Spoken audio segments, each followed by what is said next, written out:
Olá, eu sou Fabrício Correia e você está sintonizado no nosso Conversa de Bastidores, o programa líder de audiência na TV aberta, agora na maior multiplataforma de notícias do Brasil, Jovem Pan, a rádio que virou TV. Às terças e quintas, logo após os Pingos dos Is, nós temos um encontro marcado aqui. E a qualquer momento do seu dia, você pode conferir todos os nossos conteúdos no canal do YouTube da Jovem Pan São José dos Campos e na Panflix.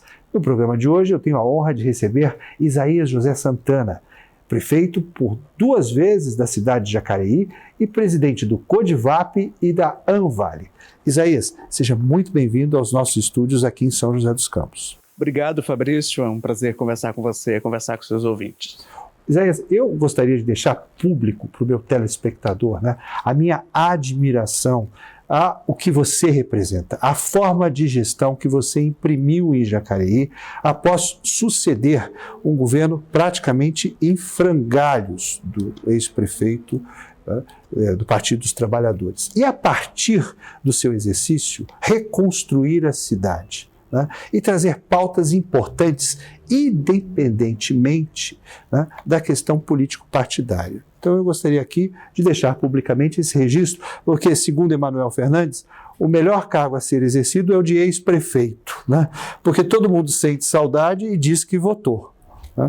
É verdade, se somar os votos já recebidos fora das urnas, ultrapassam em muito os votos das urnas. Mas isso é muito bom, porque receber o carinho das pessoas e o reconhecimento de pessoas como você aqui, além de conhecer muito a administração pública, você tem bastante experiência e conhece para valer, é sincero e objetivo naquilo que diz. Muito obrigado, Fabrício, e eu espero ter honrado a todos aqueles que confiaram em mim os 8 anos que eu fui prefeito de Jacareí. E eu começo esse programa também falando sobre esse novo momento, essa nova casa que você passa a habitar politicamente, que é o MDP, depois de uma história de quase 3 décadas com o PSDB. Como é que foi esse convite e essa decisão, não vou nem dizer de mudar, mas de avançar? Olha, os partidos eles podem ter 2 características.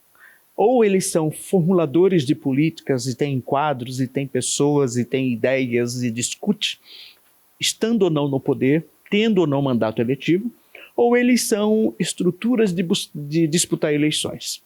Desde o descrédito que os 3 grandes partidos que fizeram a redemocratização, começaram a sofrer, e o desgaste eleitoral, os partidos no Brasil têm assumido só esse papel, e se organizarem para disputar eleições e ter quadros para ganhar eleições. O PSDB, depois que perdeu suas referências, suas grandes lideranças, Fernando Henrique, Mário Covas, Geraldo Alckmin, José Serra, alguns em razão da idade, outros porque foram vítimas de tragédia, não tem mais sucessão, não teve mais um grupo que continuasse a discutir o Brasil, que continuasse a discutir São Paulo e preparar quadros para disputar as eleições. Mas, ao mesmo tempo, ele deixou de fazer a lição de casa, que é se preparar como máquina eleitoral. Agregar pessoas, ter sintonia permanente com o que a população está sentindo e se apresentar como alternativa para buscar votos. Eu senti na minha reeleição uma dificuldade já, por ser candidato pelo PSDB. Na sequência, na eleição do meu sucessor, os meus candidatos a vereadores da minha chapa sentiram muito isto. Então, continuar num partido que não se prepara para disputar a eleição e não enfrenta os desafios atuais, é tolice. É você insistir em algo que não se apresenta a curto prazo, a médio prazo, viável eleitoralmente. Ao passo que, dentro daquela linha de ideias, de ponto de vista, de compromissos históricos que eu pessoalmente tenho, eu me encaixo perfeitamente no MDB, aliás, de onde o PSDB saiu, e, portanto, senti que está na hora de ingressar no MDB e buscar, neste novo partido, um passo seguinte à minha carreira política, que vai depender de apoio, que vai depender de aceitação da população, que vai depender, afinal de contas, de voto. Eu já fiz essa introdução, até dizendo que não é uma mudança, é um avanço, até porque você vem também com a responsabilidade de reorganizar o MDB aqui na RM Vale, com toda a expertise que você teve ao longo dos seus 2 mandatos como prefeito e presidindo essa associação de municípios. Você tem aí um diagnóstico preciso, não só dos problemas que a região enfrenta, mas também das lideranças e das novas lideranças que se apresentam, né? Como é que vai funcionar esse trabalho? A gente vai respeitar todos os que têm mandato, todos aqueles que presidem o diretório, mas a gente vai procurar influenciar para que as cidades, o MDB evolua. Nós precisamos construir entre 3 a 4 candidaturas aqui do Vale, que representem as 39 cidades do Vale do Litoral, 1 ou 2 candidatos a deputado federal, 2 candidatos a deputados estaduais. Esse grupo de candidatos terá a responsabilidade comigo de estruturar o partido onde precisa e já começar a preparar o partido para enfrentar a eleição municipal. Respeitando quem tem mandato, vou procurar todos que foram eleitos pelo MDB, respeitando os atuais presidentes dos diretórios, mas mostrando bem claro que a gente precisa colocar o pezinho como força política do Vale.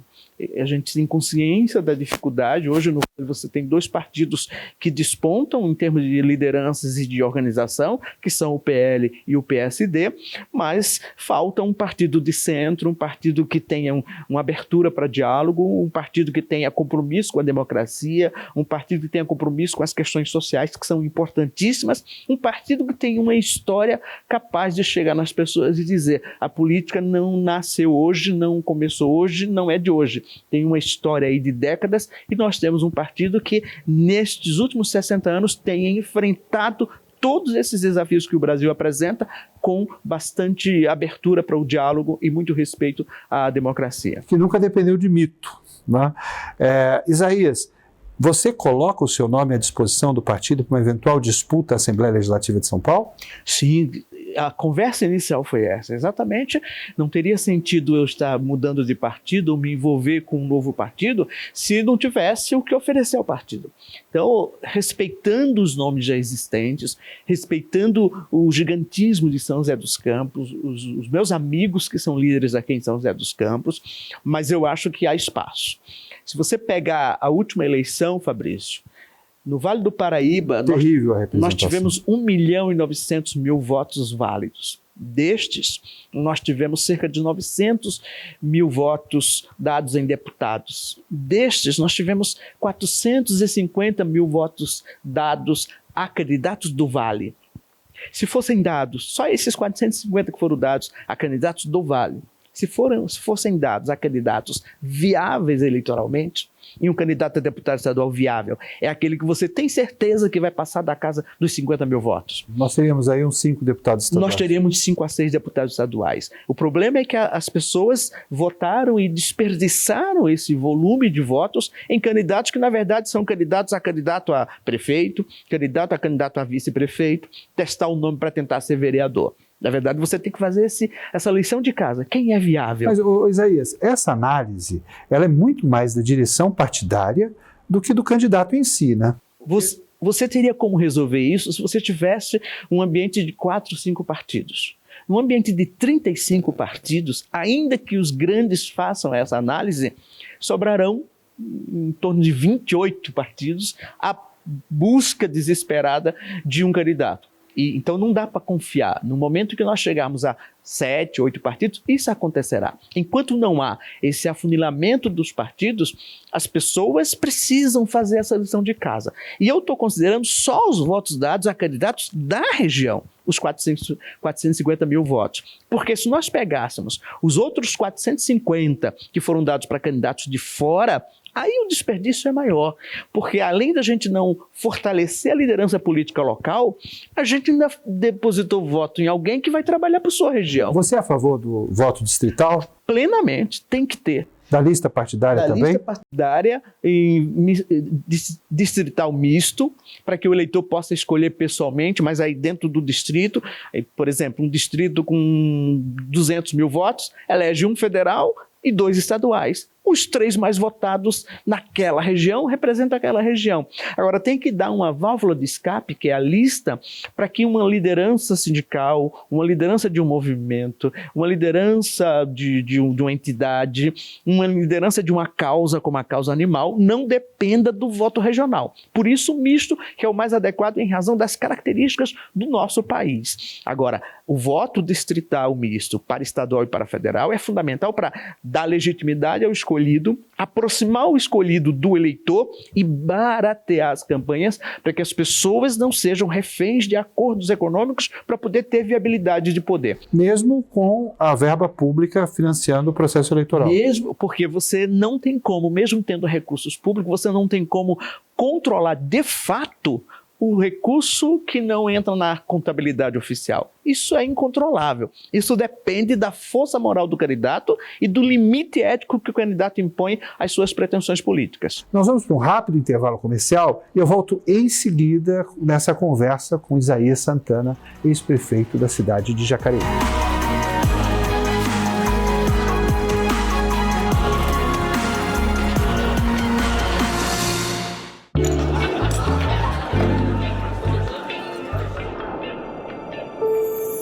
Que saudade! Camarão, coco bambu. Ai, que saudade que eu tava! Saudade do melhor do Brasil. Reunir os amigos, brindar, sentir sabores únicos, a comida, a carne, os petiscos, o camarão. Coco bambu, o melhor do Brasil é a nossa especialidade.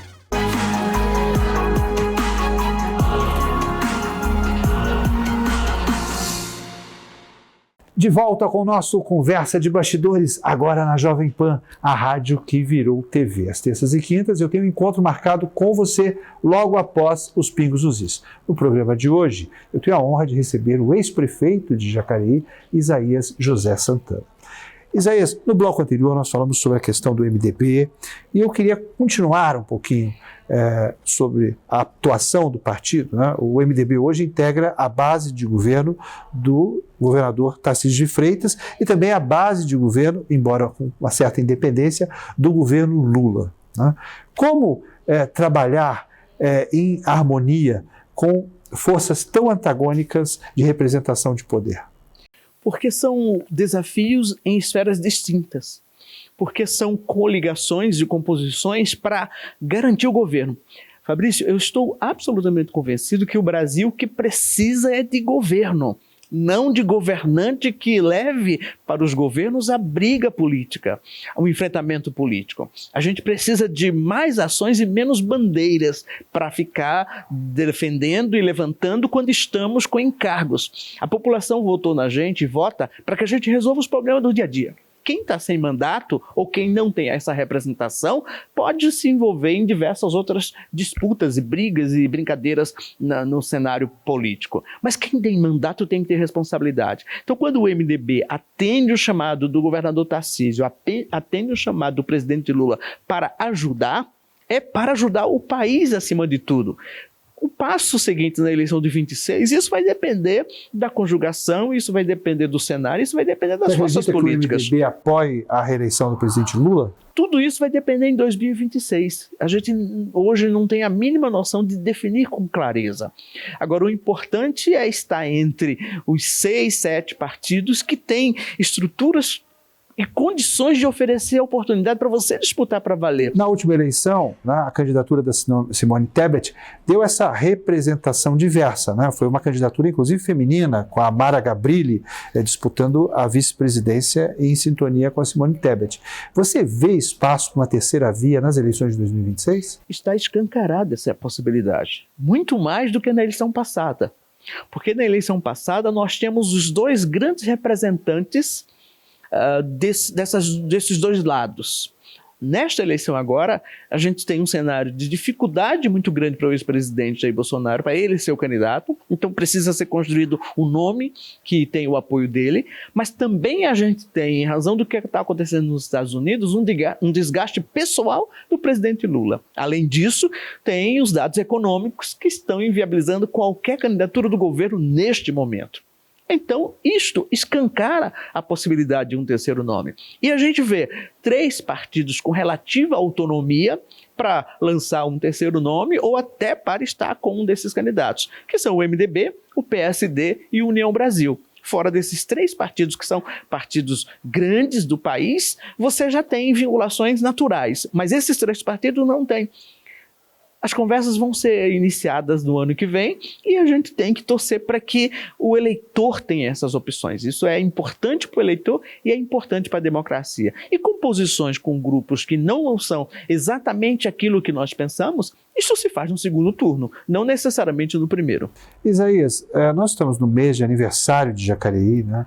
8 anos de dedicação exclusiva e uma nova cidade, né? Como é que você avalia seus 8 anos de governo e, né, a indicação de um sucessor que bebeu diretamente na sua fonte, praticamente teve a sua primeira colocação profissional como secretário municipal. E a partir desse contato e dessa reverberação positiva, chegou a ser eleito prefeito de Jacareí. Como é que você avalia o seu governo e, obviamente, não sendo deselegante, né, essa continuidade nesses 100 primeiros dias de governo?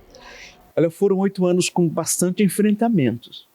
Não precisa lembrar como foi difícil os 2 anos de pandemia. Não precisa lembrar também o ativismo exacerbado do Ministério Público e do Poder Judiciário nas questões urbanísticas e ambientais. Deu uma diminuída nos últimos 2 anos, principalmente depois da criação da lei de responsabilidade e também da flexibilização da lei de improbidade, mas ainda não está no ideal. Mas a gente enfrentou para valer tanto a pandemia como também esse ativismo exagerado na área ambiental, na área urbanística, na área habitacional do Ministério Público e do Poder Judiciário. A gente pôde realizar muitas coisas. A primeira é estruturar o governo. Criamos um monte de funções que não existiam, funções da máquina, deixamos uma máquina pronta para governar. Profissionais que nós selecionamos para o concurso público para formular políticas e acompanhar essa política. Além disso, escolhemos aqueles problemas que nós iremos enfrentar. Se você contar aí 10, 16 anos de outros governos, ninguém deixou 15 creches, ninguém deixou 4 grandes escolas, ninguém deixou 2 centros de educação integral em 8 anos, começando, entregando e está funcionando. Ninguém fez 5 grandes obras de macrodrenagem e cerca de 7 obras de microdrenagem. Nós tínhamos 10 problemas efetivos de inundação na cidade, resolvemos 7 e deixamos projetos para que daqui a 2, 3 anos todos eles sejam resolvidos. Então a gente avançou no caminho certo, na direção certa. E no sistema viário? Quem imaginava que um prefeito em 8 anos iria fazer uma nova ligação com São José dos Campos e a terceira ponte? Projetos da década de 70. O Celso era consultor e fazia doutorado no Rio de Janeiro. E eu tinha a necessidade de ter alguém com uma bela formação em economia no nosso grupo. E eu conheci o Celso durante a campanha e não tive dúvida de convidá-lo para ser secretário. E ficou comigo 7 anos e 4 meses como secretário de governo e secretário de planejamento. Então eu digo que esse novo governo não é o terceiro do Isaías, mas mantém a estrutura de pessoal, a estrutura de projetos do governo Isaías. Porque nós deixamos cerca de 15 projetos encaminhados. Ele está inaugurando agora, vai inaugurar muito esse ano e deixamos coisas até para o ano que vem. Os 2 primeiros anos serão a continuidade e a conclusão desses processos. E o grupo político constituído, né? Afinal de contas, eu assumi em 2016 com 5 vereadores da minha base. Na eleição de 2020, elegemos 10 vereadores de 13. E na eleição de 2024, elegemos 10 vereadores de 13. Ou seja, condições de governar, enfrentamos os problemas que a cidade tinha e eu tenho certeza que será um governo com a grande oportunidade de fazer tanto ou mais do que nós fizemos. Você se sente representado hoje pelo governo Celso Florencio? Claro, tudo que acertou, tudo que está fazendo, tudo que está implementando, a gente tem que ter a paciência de deixar o ritmo, as pessoas precisam imprimir o seu jeito e algumas coisas a gente pode não gostar, outras coisas a gente pode gostar muito, mas a gente tem que entender que as urnas escolheram, as pessoas de Jacareí elegeram e escolheram o Celso, e o Celso tem que ter esse tempo de imprimir o seu jeito de governar e apresentar os resultados que eu tenho certeza que a equipe é capaz de formular e que o Celso é capaz de fazer essas escolhas corretas para a nossa cidade. O prefeito é, acima de tudo, um prefeito para a cidade, e até eu tenho acompanhado um pouquinho longe, porque é natural, eu tenho um compromisso em São Paulo, mas o governo tem acertado nas suas escolhas, nas suas decisões, e eu tenho certeza que ao final de 4 anos o Celso entregará um excelente mandato para buscar um segundo mandato, e se o povo quiser, ficará também 8 anos à frente de Jacareí, que será muito importante para Jacareí avançar. Com a sua expertise, né, de 2 mandatos como prefeito da cidade, qual é hoje o maior desafio que Jacareí enfrenta? Saúde. Saúde precisa de 3 coisas fundamentais. A primeira delas, a mais importante, é resolver de vez a questão do pronto-socorro, que pode ser só um pronto-socorro com capacidade de depois virar hospital, ou pode ser já um hospital acolhendo um pronto-socorro, desde que seja feito nos próximos 2 anos. O término da intervenção na Santa Casa é algo que você considera adequado? Nós já tínhamos condições efetivas de fazer o fim da intervenção. A questão é discutir o momento financeiro, para que as dívidas não entrem no passivo da prefeitura, mas ao mesmo tempo dê saúde para a entidade. Então esse diálogo com a entidade é muito importante. Eu acredito que agora em julho, foi o prazo que o Celso deu, isso será resolvido porque não há mais elementos que impeçam. E é o segundo problema que já está para ser resolvido. O terceiro é a gente resolver esse impasse com o Estado.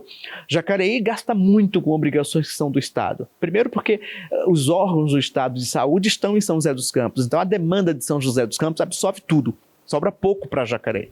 Então, ou precisa ampliar, e eu falo em especial do AME, ou precisa ampliar para atender a demanda de Jacareí, ou precisa abrir um outro AME em Jacareí, livrando a prefeitura de 15 milhões por ano, que é o que custa a especialidade que deveria ser feito pelo Estado. Nós teremos 15 milhões para investir no atendimento da Santa Casa, no atendimento de um hospital municipal e na rede básica. Então, isso para mim são essas 3 medidas que o Celso tem plena consciência, já apresentou para o governador Tarcísio, eu apresentei para o governador Tarcísio também, tive essa oportunidade, o deputado presidente da Assembleia, André, também tem lutado para que a gente consiga isso. Se a gente conseguir deslanchar esses problemas da saúde, a cidade terá tranquilidade para enfrentar os outros problemas que nem são comparáveis aos desafios da saúde. Isaías, nós vamos para um quadro agora chamado Vai e Vem, onde eu faço uma pergunta direta e você me responde de forma objetiva. Vamos lá? Vamos sim. Minha maior alegria como prefeito de Jacareí nos 8 anos do meu mandato. Ter livrado muita gente dos riscos da enchente. Uma inspiração na vida pública. André Franco Montoro. Uma alegria no direito. Ser professor. É melhor. Meu livro de cabeceira. Tenho vários, vou alterando constantemente, mas eu citaria agora o Nexus, que é o que eu estou lendo atualmente. O Brasil que eu quero ajudar a construir para as próximas gerações nas fileiras da política. O Brasil que cuide bem dos idosos, o Brasil que acalente suas crianças, o Brasil que não mate a esperança dos jovens. Quero agradecer demais a sua presença conosco aqui na Jovem Pan. Sei da sua integridade, né? Então esse tempo é fundamental, esse afastamento, eu não vou nem dizer um exílio, mas um afastamento normativo, né? Adequado para que o próximo, o sucessor, tenha liberdade na sua gestão. E parabenizá-lo por essa decisão de estar nas correntes do PMDB e desejar muito êxito nos seus próximos passos. Eu que agradeço e é sempre um prazer estar com você. Esse foi o nosso Conversa de Bastidores, que recebeu o ex-prefeito de Jacareí no mês de aniversário do município, Isaías Santana. A gente se vê no próximo programa. Até lá!